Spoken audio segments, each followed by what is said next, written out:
Hell yeah.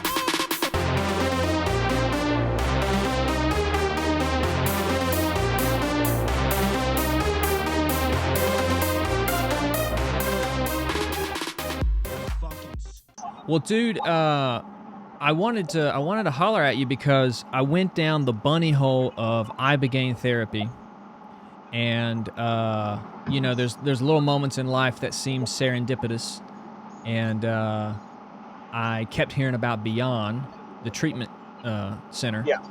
and then I jumped on the YouTube channel, and yours was like the latest one, and I was like, all right, cool, this is awesome. So I was happy to see that you had just done it and had a good experience, and what you said was interesting because I know that you've done pretty much all the modalities for psychedelic therapy, and for you to speak about ibogaine in the way that you did when it comes to like compared to like all the ayahuasca ceremonies you've done and the psilocybin you've done, it was really interesting to hear your take on ibogaine. And then also, since we last talked, I've done a second 5-gram psilocybin journey, and that was it was so good, it was so great. So yeah, so man, I would like to ask you, what is it about the ibogaine that is significantly different when it comes to psilocybin? Because that's what I know. Just 2 5-gram sessions. Okay, so by the way, 5 grams. Terrence McKenna did us a disservice saying that 5 grams is a hero dose. I've done 20, and Yeah. the 5 grams is the first peek behind the veil of what we're looking at here. And you can get down to really nitty gritty if you want to compare, say, ayahuasca, mushrooms, ibogaine, and all this stuff. People always go, "Oh, they're stronger than mushrooms." I'm like, you're not taking enough mushrooms. It's all applicable to certain people. Different people, like different things. And for me, ibogaine was very healing, but I didn't get any emotional response out of it. I didn't get any. I didn't get like that sort of clarification of my life. All these like traumas that came out. Like, no, it just put to bed the thoughts that I had, maybe something else, and it definitely reset my brain, I would say. Help with the addiction, the addictive tendencies I have in my body. It's for me, it wasn't very spiritual.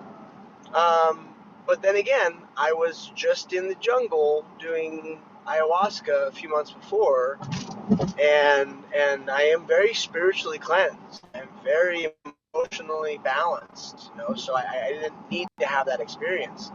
I didn't need to cleanse myself of anything there. So back to ibogaine versus mushrooms. Well,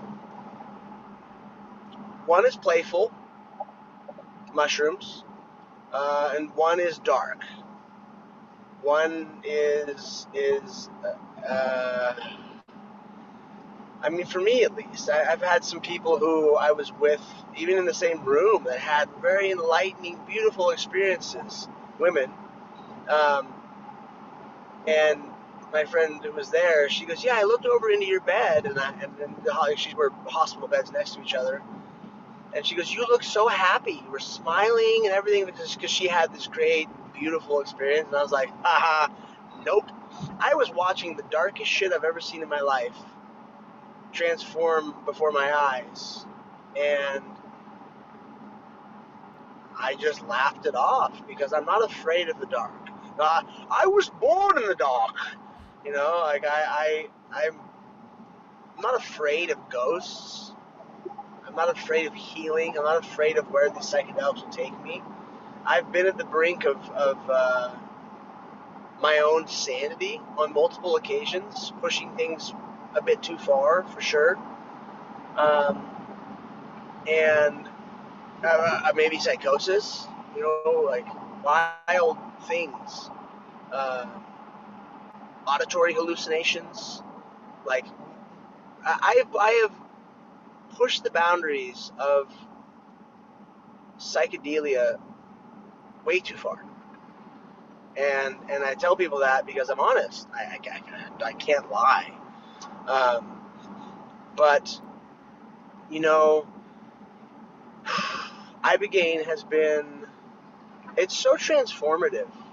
They all are. They all work so well. Everyone always asks, well, it's so hard to compare them because they work so differently. But Ibogaine is definitely different than anything else.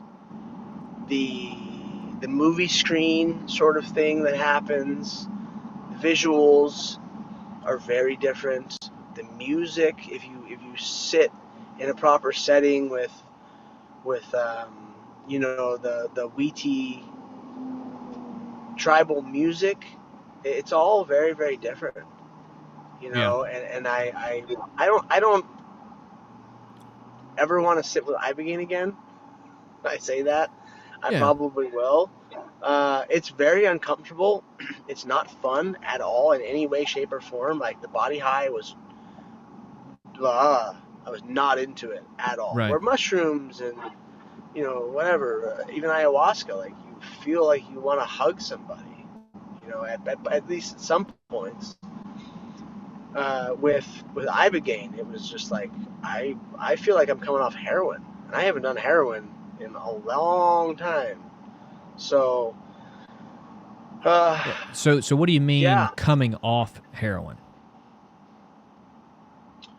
The detox feeling, you know, the feeling of detoxification is, if I don't know if you've ever detoxed off of any opiates. No. But it is a dark, dark, dark process. Not fun. The body feeling of it, the mental aspect of it, it's really fucked up. And to have, you know, again, I haven't done opiates in forever. To have it kind of, I think it just kind of reminded me. It was like, hey, remember this? Remember, don't do that again. And I was like, yeah, I don't want to detox again. Thanks. Right. And I'm still trying to piece that together. I think it was more about my ketamine addiction that I was dealing with. So Interesting. yeah. Now when you say something like, you know, you feel like your brain has changed, or healed or something, you know, I hear people, especially, you know, people dealing with TBIs, right? And you've dealt with TBIs, correct? Right? A ton of them. Yeah. So when people say they feel their brain healing, that's an interesting thing to say, you know, because I didn't feel my brain healing on psilocybin. And that's not something that I would have said. So maybe what do you feel in that moment that kind of makes you say that? It's one of those things it's indescribable. Realistically, you know, Right. like many things are in psychedelics. You feel the inflammation drop. From a scientific perspective, it would be you feel inflammation drop. You feel the production of happy molecules, happy chemicals in the brain. You feel the byproduct of those chemicals being produced, which is euphoria, and it's this indescribable thing of like little worker elves in your head, just chipping away and putting things back together as they should be. And it's just it's a feeling that you've not experienced on psilocybin or ayahuasca. No. Correct? No. Yeah. No. It with ayahuasca. Ayahuasca's my I like ayahuasca better than Ibogaine. You know, it's just for personal use because I'm more of a spiritual person. And I don't know. Ibogaine didn't. Even though like I'm investing in Ibogaine clinics and I believe in it thoroughly, I like ayahuasca better personally. But as far as like the therapeutic effects and the efficacy of ibogaine, I mean, it's kind of amazing. I mean, you know? Oh, it's incredible. And I also am a researcher, and my nonprofit, we're collecting the data for ayahuasca to show the true potentials of it. For ibogaine, Because for ayahuasca. Oh, for ayahuasca, okay. already has Right. Ibogaine already has lots of data. Dr. Martin Palenko, Tom Fiegel at Beyond, they have all this giant data sets on ibogaine already. Yeah. To prove the efficacy of it. Well, I'm doing that with my team at Onaya Science. We're all over the planet, mainly UK based, and we're going to get the data on ayahuasca. We're going to show how ayahuasca affects the gut, the human genome, the brain, the blood, the neuroimaging, all of it. That's great. Because, ayahuasca is going to get its turn. And we're going to show how important all these medicines are. Not to like take anything away from ibogaine, because ibogaine is great. But I just think that, there's different strokes for different folks. And right now, ibogaine's the rock star. Ibogaine is the thing, that's really pushing the boundaries of healing within all these different people, these different communities. And I just got off the phone with a senator last night. I have multiple people of high-level government officials in my DMs, and they slide in and they want to learn about how they can help, and it's amazing. How I can help their community, and it's like, wow, all right, let's go. And not everybody deals with these heavy addictions. Not everybody needs to be in a clinical setting or a rehab sort of setting. So, because, again, people like different flavors of things. So for us to show that mushrooms works here, ibogaine works here, ayahuasca works here, that we're going to have data very, very soon. Within the next 5 years, we'll have enough data to prove all this stuff works in really amazing ways, and more than probably we know already for sure. I mean, there's multiple applications for it. Yeah.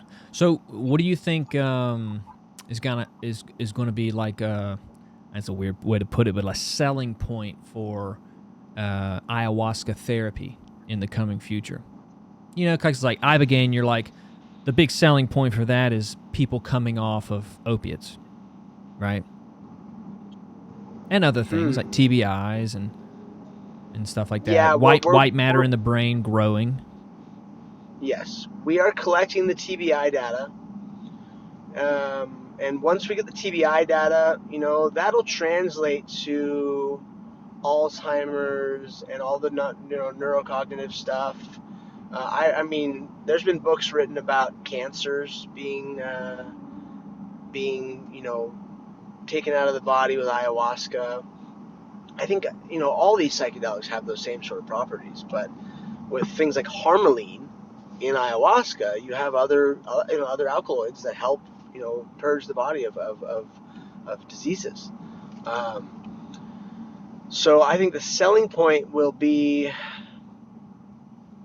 people that want a more mystical experience. Right. People that are okay with that version of it. Now, I know working with, I'm a Catholic. Yep. And I work with Catholics. I'm talking to priests, and we're talking high-level priests and monks about serving ayahuasca in churches, in Catholic churches, which blows me away. Doing spiritual warfare courses with, elite, Navy SEALs and that sort of group. Not everybody wants to go sit with a witch in the jungle, but you can still take the medicine with the right intentions. You can take ayahuasca and serve it in a church with a priest presiding over you and blessing you and doing all these sort of things. So now the world's opening up to this. You know, at first when I was going to serve medicine to a friend of mine that was dying of cancer in a Catholic church in Oakland. Right. And I called my friends down in Peru, and I'm like, hey, am I going to piss anybody off doing this? And they were like, no, man. You have the right intentions. Just don't get in the way of the medicine. Just serve the medicine and get out of its way. Let it do its work. And, regretfully, I wasn't able to do that, and we lost my friend John. Rest in peace. But at least it's there. You have all these different ecosystems are looking into this. How does this work for these flavor of people? Yeah. Because I've even got Muslims that are into psychedelics, like practicing Muslims in the fighting community that are into psychedelics, because it's never the religions. Religions all have ties to psychedelics. You go to a mosque or you go to a Catholic church, you see mushroom iconography. If you go to a mosque, you see all the sacred geometry. That stuff only comes in two places. It's years of meditation in a fucking cave or psychedelics. That's the only place you get that stuff. So what was the first interaction you had with a Catholic priest kind of seeking out this kind of stuff? That was with John. That was with that, bridging that gap, trying to serve last year in a church that we never got to. But now I'm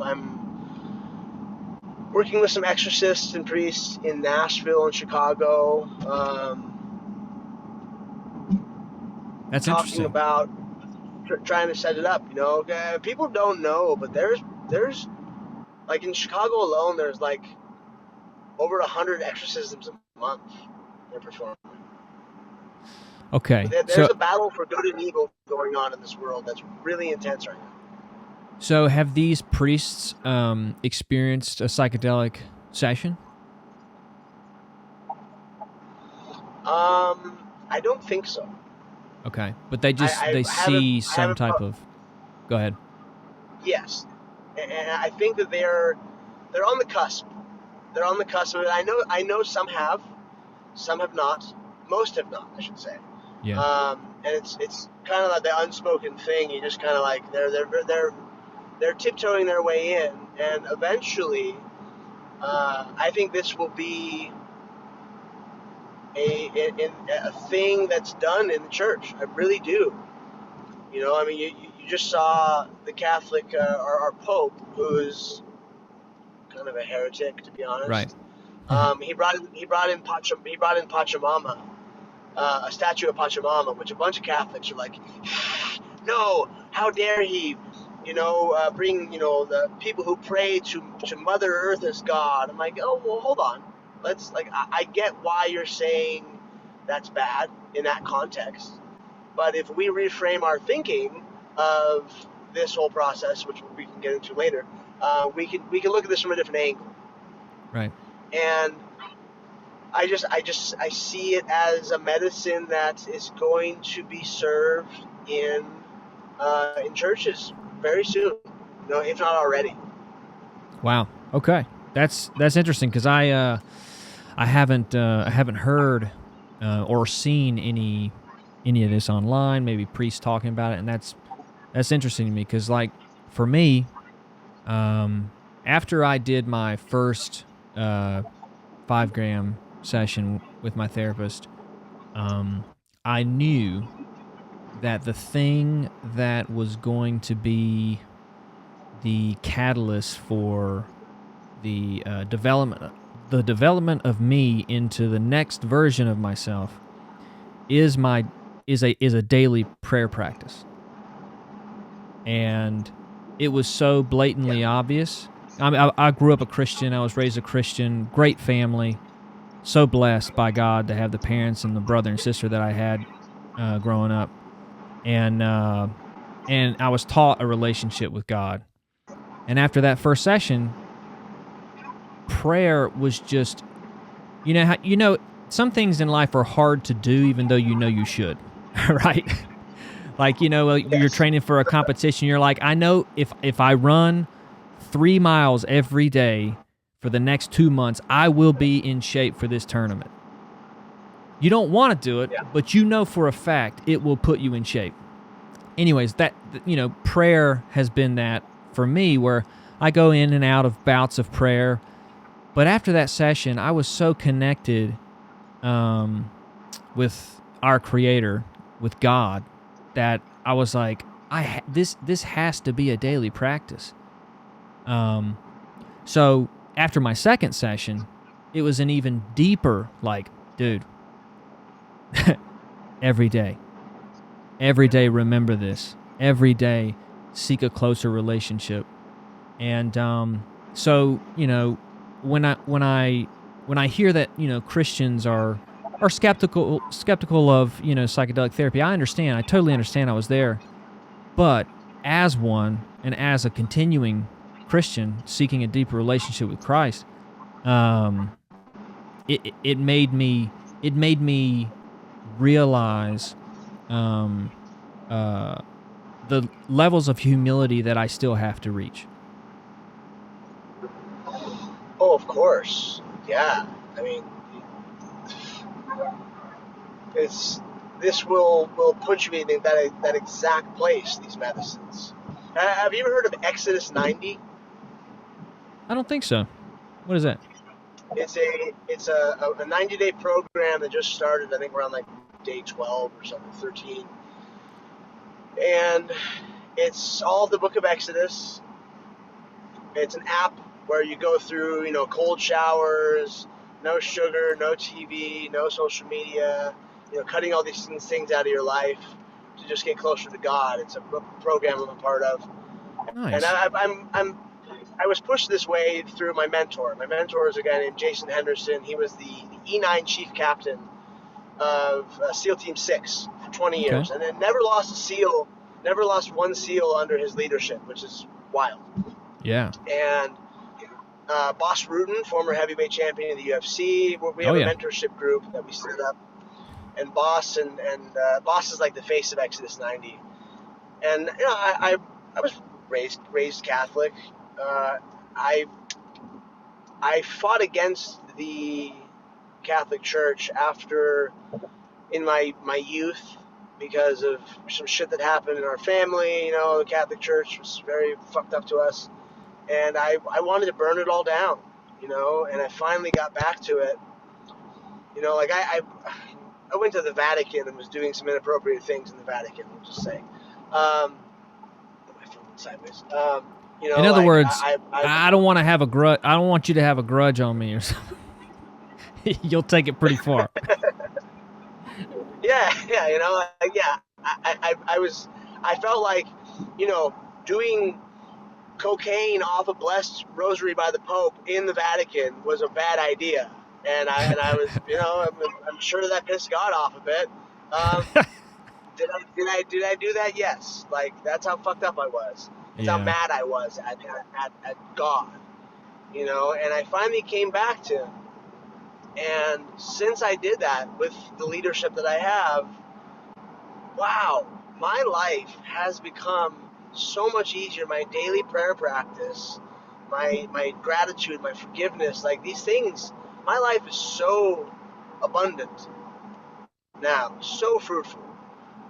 Like, I mean, everything from getting the woman of my dreams back in my life after I had figured I had squandered that, back to my nonprofit taking off and everything rolling, my for-profit taking off, and now providing a life for me that I never really thought was, I kind of put it to bed.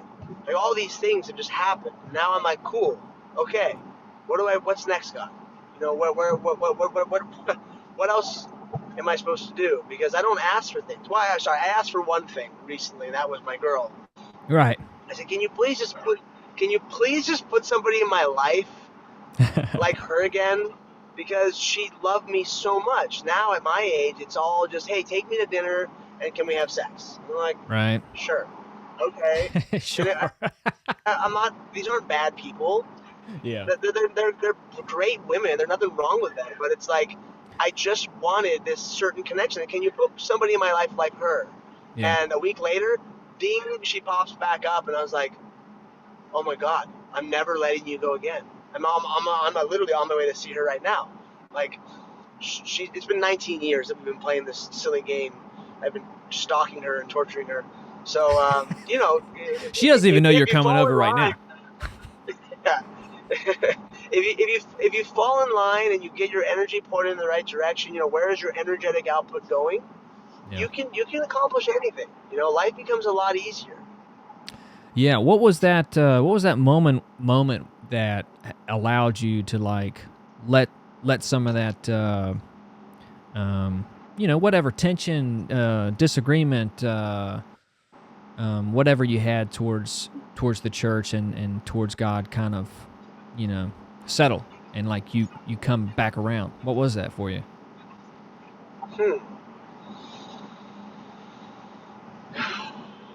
That's a good question.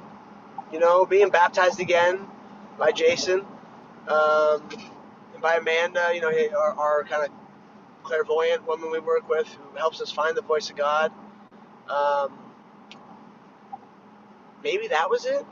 You know, I don't know. I got to do some thinking on that one. But I was in New Mexico speaking at a psychedelic meetup. It's like a conference over a week where being true to you is a certification for a coaching program. And I went through it, and the owner, Deanne, goes, hey, will you come out to my yearly meetup with this week-long camp out in New Mexico? Beautiful place. And I went there, and I go hang out, and she introduces me to, you know, these people. Hey, you baptized? I was like, yeah, I'm baptized as Catholic, but let's do it again. You know, I'm in, because they asked, you know, can we baptize you? I was like, of course, let's go. And I went into it kind of like, ha ha ha, you know, like kind of like let's you know, I've already been here. And the after effects, the things that have happened between then and now have been wild. Like my friend Amanda, when we had our first talk, she has a connection to helping you find that voice, whether, you know, it's me or a special forces operator or whatever. How did God save your life? How did God talk you into doing things and help you through life, navigate? You know, if you kick this door in as an operator, you're gonna die. You kick that door in, it's an explosion. There's a group of guys waiting to kill you, but you've been around, and your objective is to go through that door. You're trained to go through that door. You know, for me, it was in other walks of my life. Like I've seen her do some incredible things and say some incredible things that just normal people don't know. So I'm definitely connected, and I've had some visions myself that were very unnerving, you know, that were real hard to deal with. But you know, being in the ecosystem that I am, it's all helped out. That's amazing, man. And I asked that, you know, because I had my own kind of difficulty with the church I grew up with. Long, crazy story, but I grew up in a small town, and there was a moment where we needed to be believed because the high school wrestling coach was a pedophile, and he was molesting the kids. And they were our friends, and my dad coached them all pretty much growing up in middle school, and now they had gone to high school. And the pastor of my church was also the principal of the high school where that coach was, and we were going to high school. And he did not believe us, and did not do what was necessary to get that coach out. And that coach stayed because he was winning state championships. 10 years later, they finally told somebody, and they had a trial, a court trial and everything, and they convicted the coach, and now he's in prison. But all that could have been stopped if they would have listened to my dad and my mom, and the pastor didn't. And so I could have, at that moment, I could have gone the route that a lot of people do when an authority figure within your church acts like a human. you know, acts like an imperfect human instead of the perfect person that our childlike versions thought that they were supposed to be. And I was able to you know to wade those waters pretty well because of my parents, and but a lot of people don't have that, you know. So I could have gone down that road pretty easily. Um, so yeah, so that's why I asked, man. You know, because those things are really, I mean, those are wounds, man. When you're young and you know you see somebody in authoritative position, just do exactly what they shouldn't be doing, you know? And when you're a kid, you don't have the ability to Oh, allow that person to be imperfect.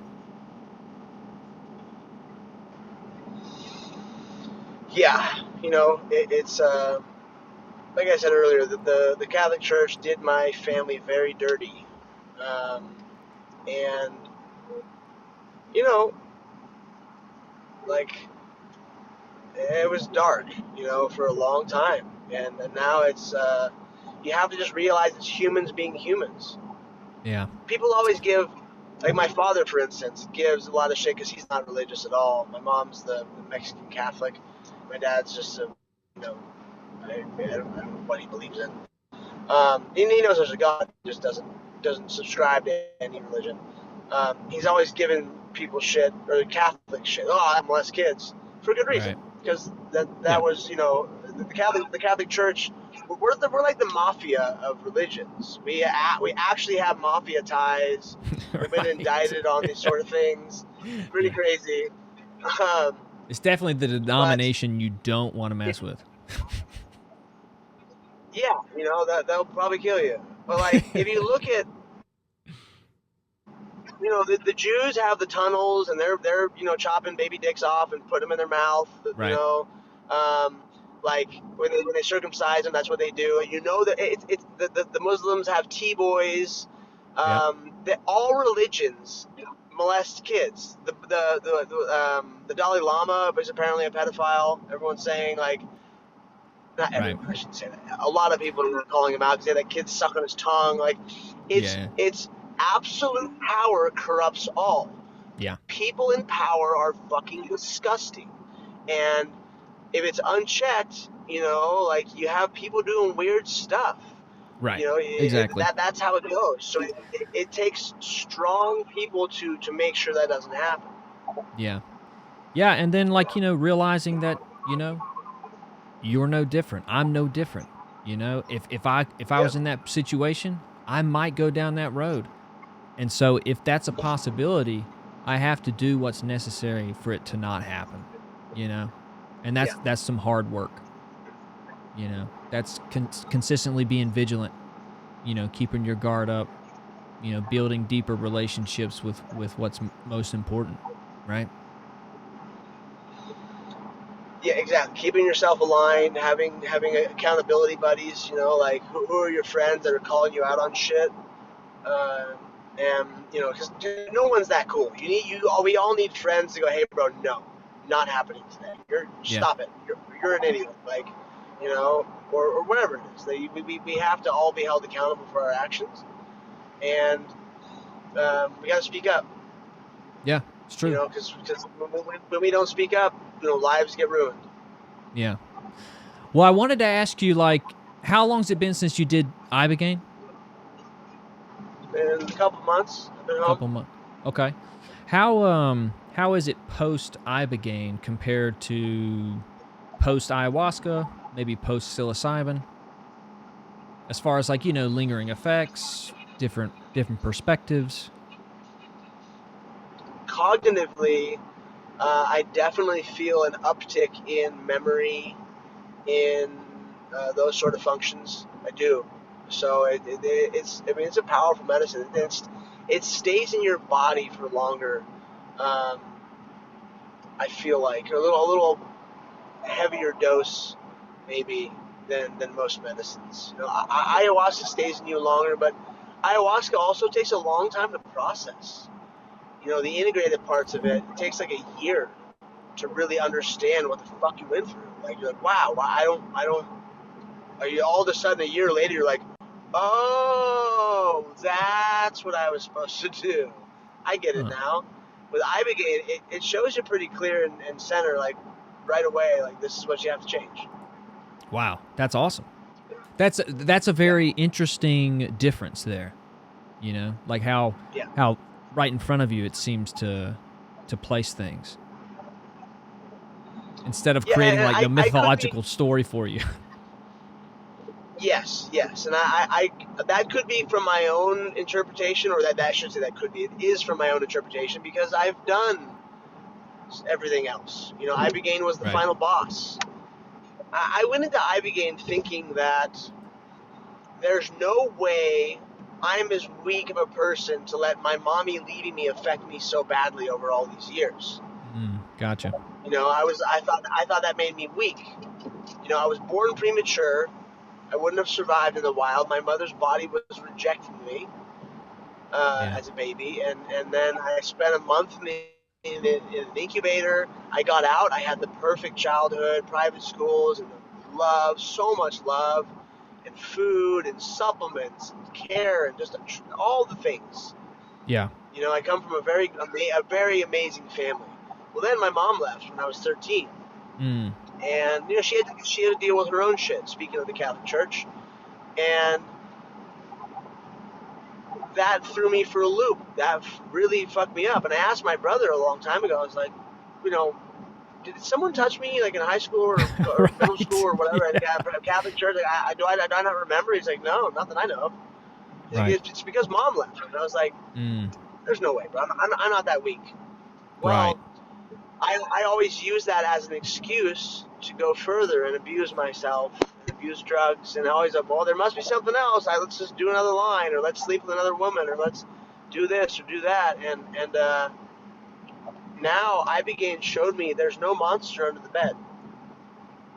There's no boogeyman. There's nothing else. You know, like nothing happened. You're okay. It's time to put everything down and just get your shit together. And it was such a relief to know that. Yeah. To just go like, okay, cool. Like, I'm good. Wow. I mean, talk about the biggest relief. I mean, my God. Yeah, right? I mean, and when you say, you know, get your shit together, kind of break that down for me. Like, for you personally, what was that? Was that like, hey, you see the path, just walk it? Yep. It was, you know, make sure you have your daily practice galvanized in your life. Yeah. You get up early. I get out of bed and I do breathwork meditation. That leads into prayer, gratitude, forgiveness. That's every morning. Yeah. You know, and then from there, I go outside, I do my grounding, get my sunlight, I eat healthy, I work out too hard, obviously, because that's how I like it. You're causing more TBIs, you know, Ian. Come on. Well, no, I don't get punched anymore. I teach people to punch each other, but I choke the shit out of people every day, almost every day. Perfect. I lift a lot of weights. I do a lot of yoga. You know, I got my girl. You know, I'm gonna ask her to marry me later this year. We're gonna end up having kids. You know, finally. Both of our families are looking at us like we're crazy. We're not like we're crazy. We are crazy. But like, hey, will you guys actually do this now? Because you guys have been playing this game for so long. Like, yeah. Let's please give us some grandchildren. So, you know, it's about me making sure that I have lived every visceral experience I've ever wanted to live in my life until it hurt. Right. So now it is time to really, really stop pleasure seeking. I've had enough pleasure in my life.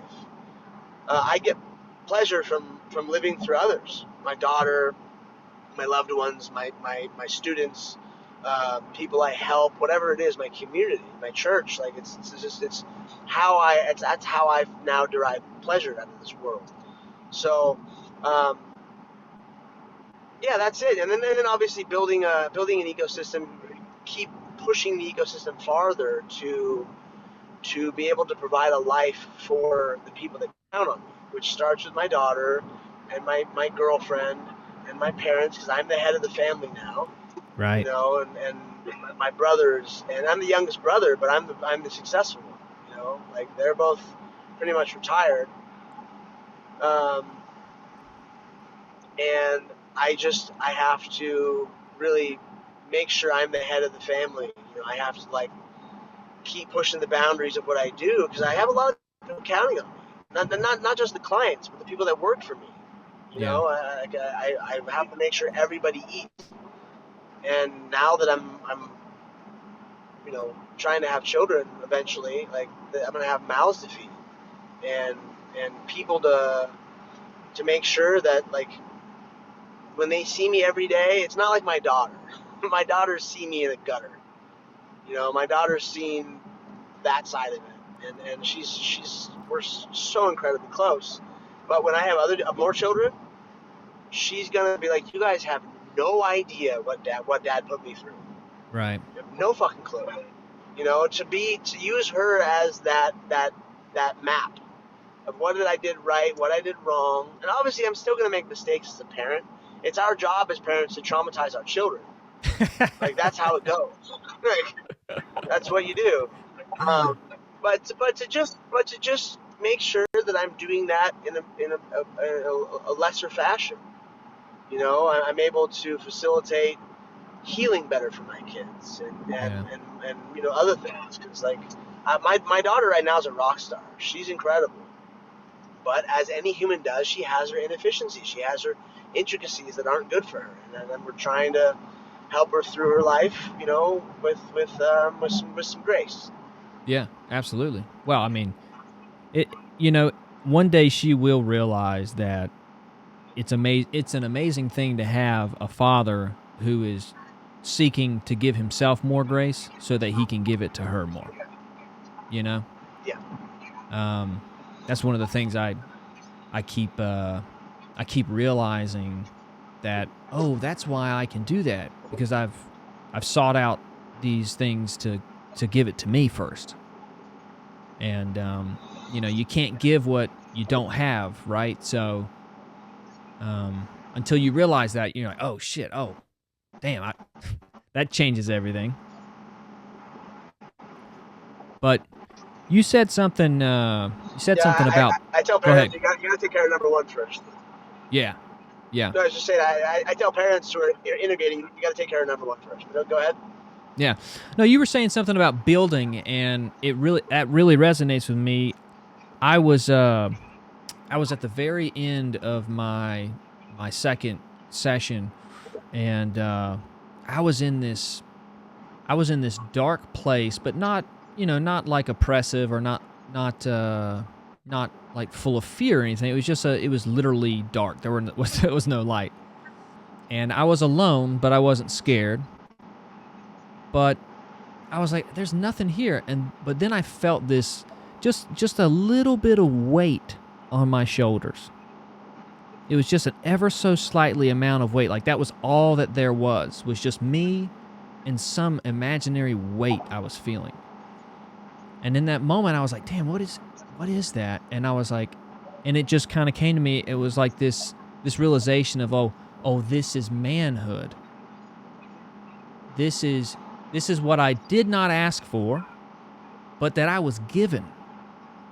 And I've got to, for the rest of my life, build a better relationship with this gift. Because with this gift, I can build things. I can build the relationship with my wife. I can build a better relationship with my friends. I can build a family. Like I get to build things with this gift if I build a better relationship with it. And I'd never, well, these experiences, sometimes you've never had this idea kind of isolated in a way that you feel it. And I came away from the end of that just being so empowered. So anyways, my whole point was, I came away from that experience feeling more empowered just because of that realization of like, this is a gift. It was given to me without even me, asking for it. But if I really accept this gift, I can do a lot of great things with it. So, Yeah. I mean, Totally. I don't know. Have you felt something like that coming out of any of these sessions that has made you kind of, Oh like you yeah. said, you want to get married, you want to have 5 kids, like, So as men, it's our job to suffer for everyone else's enjoyment. And when you say that, some people go, wow, like that's dark. I'm like, no, it's not. It is like you said, it's a gift. It is a gift that I'm given from God to suffer for everyone else's enjoyment. I suffers quietly, so everyone else can have a smile on their face. So my kids, so my wife, so my community can be safe, so that they can be fed, so that they can be sheltered, so they can have all these things. That's the plight of man. It's not a bad thing. It's natural. That's why we're here to live. Women have a different process in life, and they'll never understand us like we'll never understand them. right. That's okay. But it's about doing it with a smile on your face. About enjoying the suffering, because suffering, let's say we'll go into Buddhism. You look at the Four Noble Truths of Buddhism. It's all about suffering, and it's true. You have to suffer to live a good life. That's why I do Exodus 9. Yeah. Well, that's where all the meaning is. Yep. Exactly. And that's a hard thing to accept and kind of like wrap your head around when you're younger. But if you really think about it, you had to suffer while wrestling to win a championship. You had to suffer while training for MMA to win a championship, to beat Demetrius Johnson. There's the suffering brings the meaning. And I was at a phase in my 20s where I was so tired of struggling, and I didn't see a way out, that I started to develop a negative relationship with certain type of suffering and certain type of hard work, even though, I had the background I had. But going into the next part of my life, I really feel that relationship has changed, and because of that, the next part of my life is going to benefit a lot, and everybody around me, right? Big time. Oh, yeah. Well, dude, I wanted to ask you, you said something about your mom and her leaving you, and how that can come off as like weak, and I totally get that, because I'm a guy too, and it's like that is you innately feel like that's a weak thing to even accept or say or acknowledge. But I had a moment, dude. I had a moment in my last session where I was in the womb of my mother, and I heard her singing to me, and that was a relationship I didn't know was that deep. Oh, yeah. Until I was sitting in that experience. And so for you to say, your mom leaving you, now I understand how valuable or how, monumental of a thing that could be, at that. I didn't experience it. I never even had of like a fear of that growing up.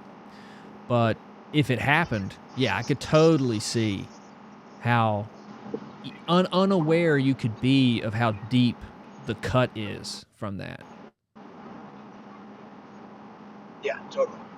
Yeah. Yeah, it was hard for me, and that's why I acted out, and I finally started to unpack all that stuff. Not finally, I've been unpacking it for a while, I remember one time Mike Tyson, where him and I were smoking a blunt in the backyard, and Mike goes, "Hey, you're not going to find your mom and all these women, right?" I was like, "Now, hey, say it like you really said it. Hey, you ain't gonna find your mother and all these women." Yes. And I was like, "What? How? What?" And I just kind of like thought about it, and the wise words of Mike Tyson just set in, and I was like, "Okay, yeah, I can't sleep with women anymore." Right. Wow. Okay. Good. Thanks, Mike. Thanks. Yeah. But it kind of seems like it will, though. You know? Yep. Oh, yeah. I wanted to ask you one more thing, and I'll let you go because you're probably getting close to the woman you stalk. But Yep. so I wanted to ask you something about the transgender movement right now, and just based on my own thing, like one of the things that was keeping me from pursuing any type of psychedelic therapy was the fear of losing my perception of being a man and possibly falling into this weird vortex of gender dysphoria. You know what I mean? I mean, it's just a Yep. fear. It obviously is an irrational one after my experiences, but how do you feel about that movement right now, especially with your background in psychedelic substances and you connecting deeper with your manhood? Does that movement make any sense to you? Can you make heads or tails of what's going on there? Um, I have a lot of gay friends growing up in Southern California, like just males and females. Um, have any particular trans friends? And I think people should be allowed to do whatever the fuck they want. Like that's fine. Just don't bring it into my schools. With my kids, like we don't need to be talking about sex or anything like that with anybody Right. of those young ages. Those are adults' ideas. These are things that you can figure out when you're over 18, when you have control of yourself. I think that some people could be trapped in the wrong body, realistically. I think that the human mind is very, very confusing, and with the way that chemicals are pumped into us, our entire life, also disrupting hormones, and the mind is a tricky thing to begin with. But then you start filling it with toxins.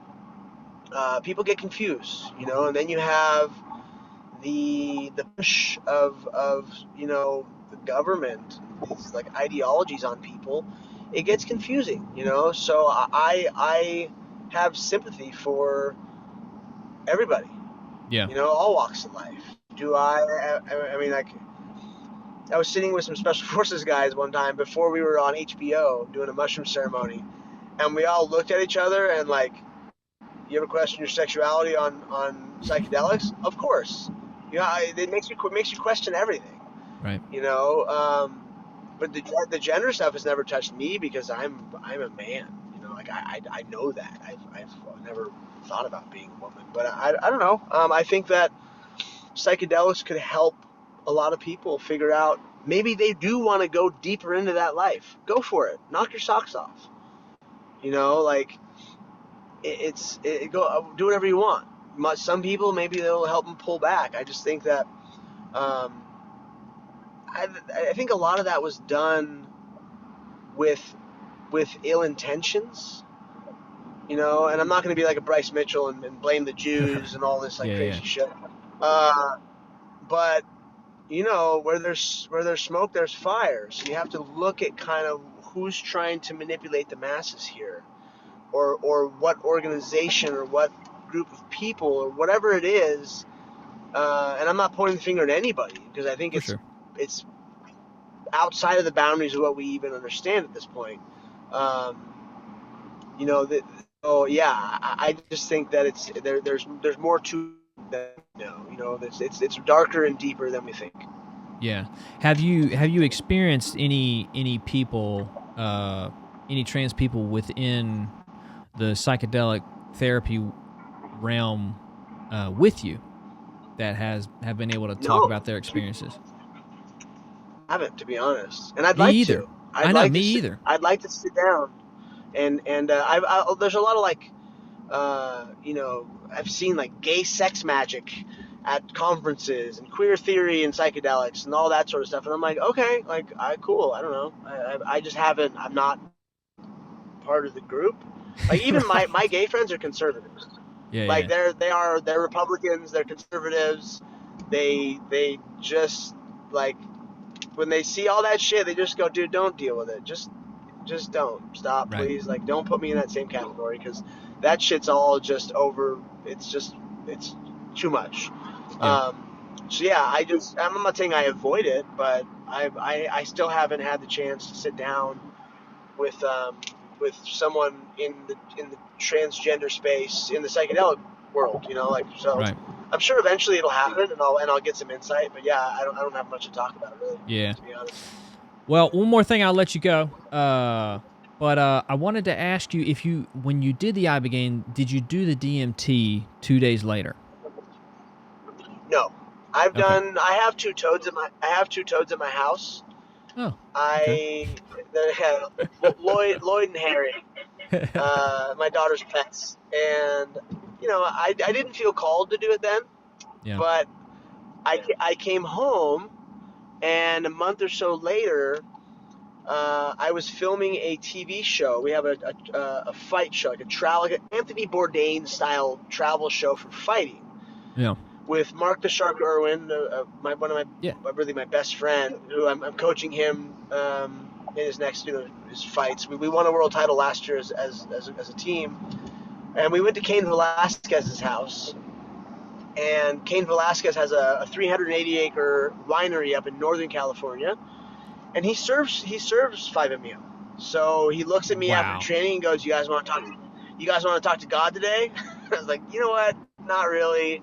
No, no." And then we got there, and he has this grove of redwoods at the back of his property, and we went back there, and I was like, "You know what? I do need to talk to God today." Like I saw this moment, and I did it, and it was a beautiful experience, and I can't wait to go sit with him again. I'm actually helping him start a church on his property. Because I'm part native, he's part native. I'm working with some other very large native groups, so we'll be putting a real life church on his property, and people will be able to go and see his unbelievable healing power that he has. Because I'm so proud of him. It's incredible. He's actually going to be going through a study with me this year with his brain, and then he'll be presenting data on stage. Wow. That's pretty cool to hear about Cain, man. Yeah. Wow. So Yeah. when He's did an incredible human. So I know he had his issue with some jail time recently and all that. But when did he start seeking out psychedelic therapy? I mean, I want you to talk for him if. But was it during his Well, career he or was after? after his career. He'd already Gotcha. started, and we dabbled a bit. And then when he got out of jail, he contacted me and says, "Hey, man, I need your help. I need to heal." And I was like, "Okay, yeah, I got you. Like, Right. Yeah. let's go." So myself and some others, some trusted partners, and I helped him through some stuff. And now we're working together. He's working Wow. with my nonprofit, helping me push the message, and yeah, we got some big things in the works that I it's too early to speak on now, but Yeah. we're gonna shock the world for sure. Dude, that's amazing. I've always loved Cain. Always. I mean, he was just the way he competed was just you had to watch. I mean, if you love competition, he's a competitor for sure. He's still got it too. I mean, I Ah, just watched him in the gym, and he is so scary. Oh my god! yeah. Like, wow. I feel like he had a knee injury going into that Francis Ngannou fight, right? Because I think I think so. he tore it right before he got clipped and TKO'd. Because Yep. you could see his knee just buckle, and he just like That had to have been an Yeah. injury in camp, but damn, that was Yeah. Of course. that was a fight that could have been so much different. And then you see fucking injuries, Yeah. But so all right, last one. And I know I keep saying this, but DMT people, they've been combining the DMT. What about 2 days after the Ibogaine? For people, especially at Beyond. How I guess how dark can a DMT session go? Because I mean, they kind of present it as the opposite, as like a, you know, the good part of like an ibogaine experience is just hitting that, doing the DMT 2 days later, and kind of like reconnecting you with like everything that is good. If you want to talk to God, 5-MeO DMT is the great white light. Right. You know, NN-DMT is great. I love NN-DMT. It's a little distracting because all the visuals are so wild, and you talk to elves, and you're in another dimension. You know, and I'm actually doing a study with Graham Hancock. Okay. Later this year, with NND, or it's called DMTX, Dr. Andrew Gallimore's protocol, where we plug people into the matrix through intravenous extended state DMT. But with 5-MeO, there's some visuals, but it's different. It's white. It's this like overwhelming presence of love that you get, and it is so incredible, so incredible. People, a lot of people fear it. I feared it for a while because I figured it would be dark, but mine was NN-DMT, or 5-MeO DMT has always been so gentle with me. It's always been so forgiving, so just loving. So that's a medicine that actually I might start serving. I have some clients here in Hollywood and in Orange County that,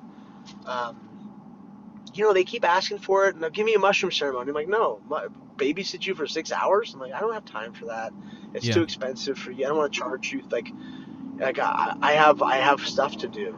But to be able to put somebody through 5-MeO is a lot more manageable. You know, it's just whether it's cost effective or time effective or whatever. It's a really good experience, and so it makes sense. I think that's kind of the negative. Yeah, it kind of makes sense totally. to add 2 days later that therapy as well. Oh yeah. Yeah. Oh yeah, because you get all this clearing of your body and the clearing of the traumas, and then you need to get in touch with something divine. You do. You need to like tap into God and go, okay, like what's going on here? Yeah. You know, talk to me. Yeah. Right. What was I gonna say? DMT. Huh. Can't think of it. Well, dude, man, I appreciate this. I mean, this has been great. It's good to see you again, and man, I'm happy for everything that's going on. That you told me, like Kane's thing, the studies you're doing. That's awesome, man. It's going to help a lot of people for sure. This was the last. Go ahead. Work. Yeah, your life's work for sure. This is my life's work. So just whatever I can do to help people. Yeah, this was the question. After a DMT session, what is the best way to integrate that connection with God, with the divine? What would you say? Meditation, prayer, yeah. You know, gratitude, forgiveness. Like go through a daily practice of breath work and meditation, and these, you know, combine these things together, and you'll see huge benefit. A lot of journaling too. Right. Yeah. Well, good, man. I'm glad you said that. That people are going to hear this, and if I would have heard this podcast years ago before I got into, you know, seeking psychedelic therapy, I think it would have been. I think it possibly could have been the push to allow myself to be okay with, you know, seeking it out. Because, like I said, like we said at the very beginning, man, my relationship with God's gotten even deeper, and not because of me. But by realizing how big, how magnificent God is, and how small I am. Yeah. So, dude, this was great. This was fun. And tell your woman I said hey, and I didn't kill you on this podcast as you're driving.